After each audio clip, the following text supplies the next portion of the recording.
સુરત મહાનગરપાલિકાના હાઇડ્રોલિક વિભાગ દ્વારા તાપી નદીમાં કરોડો રૂપિયાના ખર્ચે તૈયાર થઈ રહેલું નવું ઇન્ટેક વેલ અચાનક એક તરફી નમી પડતા તંત્રમાં દોડધામ મચી ગઈ છે। સુરત શહેરની પાણીની જરૂરિયાતને પહોંચી વળવા માટે હાઇડ્રોલિક વિભાગ દ્વારા તાપી નદીમાં નવા ઇન્ટેક વેલનું નિર્માણ કરવામાં આવી રહ્યું છે। જો કે કામગીરી પૂર્ણ થાય તે પહેલા જ આ વિશાળ સ્ટ્રક્ચર એક તરફ નમી ગયું હતું। આ ઘટનાને પગલે આસપાસના વિસ્તારમાં ચર્ચા જાગી છે કે શું કામગીરીમાં ગુણવત્તાનો અભાવ છે કે પછી સોઇલ ટેસ્ટિંગમાં ગંભીર ચૂક થઈ ગઈ છે।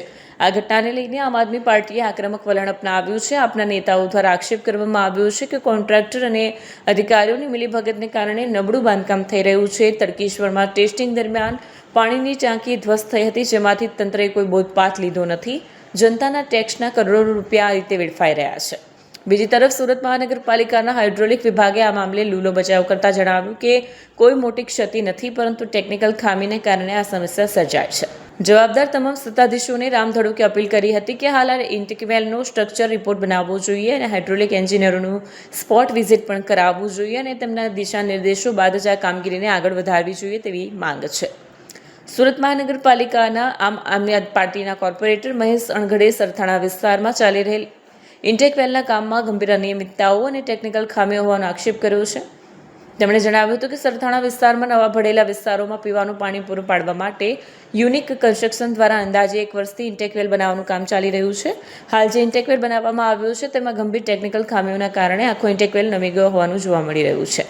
આ કંપની દ્વારા અગાઉ પણ અનેક જગ્યાએ ગેરરીતિઓ થઈ હોવાની ફરિયાદો મળી છે। કેટલાક કામોમાં જરૂરી વિભાગોની મંજૂરી લીધા વગર અંદરથી રેતી માટી કાઢીને જોખમી રીતે કામગીરી કરવામાં આવી છે, જે સંપૂર્ણ રીતે નિયમ વિરુદ્ધ છે।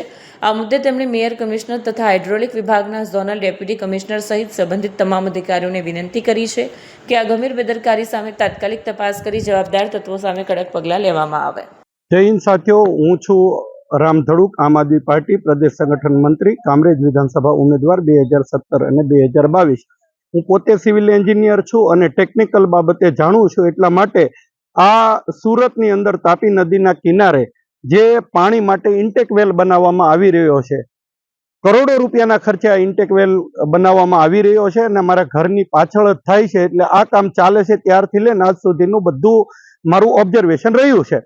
હાલ આ ચોમાસા પહેલાની કામગીરી ચાલુ હતી અને એ ચોમાસા દરમિયાન આ જે ઇન્ટેક વેલનું આખું સ્ટ્રક્ચર છે 3 થી 5 ડિગ્રી આવી રીતના નમી ગયું છે અને હાલમાં આ ચોમાસા પછીથી ફરી એકવાર નવું કન્સ્ટ્રક્શનનું કામ અહીંયા ચાલુ કરવામાં આવ્યું છે અને અત્યારે ખૂબ ટેકનિકલ ખામી આ ઇન્ટેક વેલ બનાવવામાં થઈ રહી છે। હાલ જો આ કામને આ સ્થિતિમાં આગળ વધારવામાં આવે તો ભવિષ્યની અંદર ખૂબ મોટી ટેકનિકલ ખામી સર્જાઈ શકે છે। આવનારા સમયની અંદર હાઇડ્રોલિકના મશીનો ફિટ કરવાથી લઈ, પંપો ફિટ કરવાથી લઈ અને ઘણી બધી ટેકનિકલ એરરો આવી શકે છે, એના ઇન્સ્ટોલેશનમાં પણ આવી શકે છે અને મેન્ટેનન્સમાં પણ આવી શકે છે। અને જો આ સ્થિતિની અંદર આખું સ્ટ્રક્ચર પૂરું કરવામાં આવે તો ભવિષ્યની અંદર આ સંપૂર્ણ બાંધકામ પૂરું થયા પછી એવું જાહેર કરવામાં આવે કે આ તાપીના પાણીથી, તાપીના પૂરથી ટેકનિકલ રીતે આ જે સ્ટ્રક્ચર છે એને ખૂબ મોટું નુકસાન પહોંચ્યું છે અને એ સમયે જનતાના કરોડો અને અબજો રૂપિયાનું આંધણ થઈ જાય। હાલ ઇન્ટેક વેલ જે છે એ પ્રાઇમરી પોઝિશનમાં છે। એટલે મારી માનનીય કમિશનર શ્રી, માનનીય મેયર શ્રી, માનનીય સ્ટેન્ડિંગ ચેરમેન શ્રી તેમજ સિટી એન્જિનિયર શ્રી તેમજ હાઇડ્રોલિક ડિપાર્ટમેન્ટના એન્જિનિયરોને વિનંતી છે કે હાલ SVNIT જેવી સંસ્થાઓ દ્વારા આની ફરી એકવાર સ્ટ્રક્ચરલ રિપોર્ટ અત્યારે કરાવવો જોઈએ। હાઇડ્રોલિક એન્જિનિયરોની પેનલોનું એક સ્પોટ વિઝિટ કરાવવું પડે અને એ વિઝિટ કર્યા પછીથી એમનો જો રિપોર્ટ આવે કે ભાઈ આ સ્ટ્રક્ચરને ખામીપૂર્ણ, આ સ્ટ્રક્ચરને આગળ વધારવા માટે કેવા પગલાં ભરી અને આગળ વધારવું પડે એમ છે કે કેમ, આને રોકવું પડે એમ છે કે આમાં સુધારો કરવો પડે, એ રિપોર્ટ આવ્યા પછી આ કામગીરીને આગળ વધારાય, નહીં તો આ ઇજારેદારને કરોડો અને અબજો રૂપિયા આપી દેવામાં આવશે। છેલ્લે આ સ્ટ્રક્ચર સુરતની જનતાને કોઈ કામનું રહેશે નહીં। એટલે આજે આ સ્થળ ઉપર હું તેમજ વોર્ડ નંબર 3 ના આમ આદમી પાર્ટીના કોર્પોરેટર માનની શ્રી મહેશભાઈ અણગણ સાથે આ વિઝિટ કરી અને ટેકનિકલ પર્સન તરીકે મારી આ રજૂઆત છે કે આને તાત્કાલિક ધોરણે આના પગલાં લેવામાં આવે, કેમ કે આ 3 થી 5 ડિગ્રી આખો ઇન્ટેક વેલ છે નમી ગયો છે। આ ખૂબ ગંભીર ટેકનિકલ બાબત છે, આને ધ્યાને લેવી જોઈએ અને તાત્કાલિક આમાં એક્શન લેવા જોઈએ। જો કદાચ એની અંદર ઇજારેદારની જો ખામી હોય, ભૂલ હોય તો એમની વિરુદ્ધ પણ પગલાં લેવામાં આવે। આ શરૂઆત છે, જો શરૂઆતમાં કામ ધ્યાને લેવા કરવામાં નહીં આવે તો ભવિષ્યની અંદર કરોડો અને અબજો રૂપિયાનું સુરતની જનતાનું આંદોલન થશે. એટલે આ વિડીયોના માધ્યમથી હું તમામ પદાધિકારીઓ અને તમામ ભાજપના નેતાઓનું ધ્યાન અને તમામ મીડિયા મિત્રોનું ધ્યાન અને સુરતની જાહેર જનતાનું ધ્યાન આ વિડીયોના માધ્યમથી દોરી રહી છું. આપ સૌનો ખૂબ ખૂબ આભાર. હું મહેશભાઈ અણગણ, કોર્પોરેટર, સુરત મહાનગરપાલિકા, આમ આદમી પાર્ટી. મારી સાથે રામભાઈ ધડુક, પ્રદેશ સંગઠન મહામંત્રી અને આમ આદમી પાર્ટી. અત્યારે અમે સરથાણા વિસ્તારમાં યુનિક કન્સ્ટ્રક્શન દ્વારા જે આખું ઇન્ટેકવેલ બનાવવાનું કામ ચાલી રહ્યું છે, સરથાણાના જે નવા ભળેલા વિસ્તારોમાં પીવાનું પાણી સપ્લાય કરવા માટે અંદાજિત 1 વર્ષ જેટલા સમયગાળાથી આ કામગીરીઓ ચાલુ રહી છે. અહીંયા હાલમાં જે પાછળ જે આખો ઇન્ટેક વેલ બનાવવામાં આવે છે અને એ ઇન્ટેક વેલ આખો તમે જુઓ એમ કોઈ ટેકનિકલ ખામીઓના કારણે જે અંદર કોઈ કામગીરી કરવાની છે, ધૂળ કાઢવાની કે જે કોઈ માટી કાઢવાની કે જે કોઈ ઇનબેલેન્સ થયું છે, ટેકનિકલ ખામી સર્જાણી છે, એના કારણે આખો ઇન્ટેક વેલ નમી ગયેલો દેખાય છે. તમે જોઈજો આ ઘણા સમય પહેલા નમી ગયો છે એવું અહીંયા સ્થાનિક તરફથી જાણવા મળ્યું છે, પણ અમારી જયારે આજની મુલાકાત દરમિયાન આખું આ દેખાણું છે અને આ બાબતે મોટામાં મોટી ટેકનિકલ ખામી કહી શકાય. પરંતુ આજ સુધી હજી આ બાબતે કોઈ કામગીરીઓ થઈ નથી.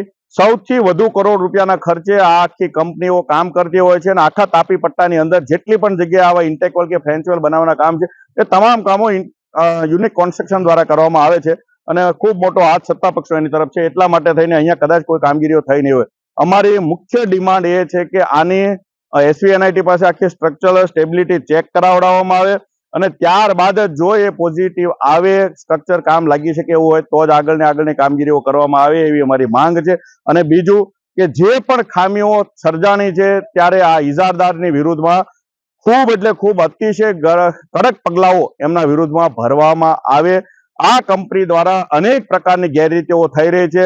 આખી તાપીને બ્લોક કરીને પણ કામગીરી કરી રહી છે. સાથે સાથે એમનું જેટલું પણ ડ્રેનેજનું પાણી નીકળતું હોય, RMC પ્લાન્ટનું પાણી નીકળતું હોય એ તમામ વેસ્ટ તાપી નદીની અંદર ઠાલવી રહેવામાં આવે છે.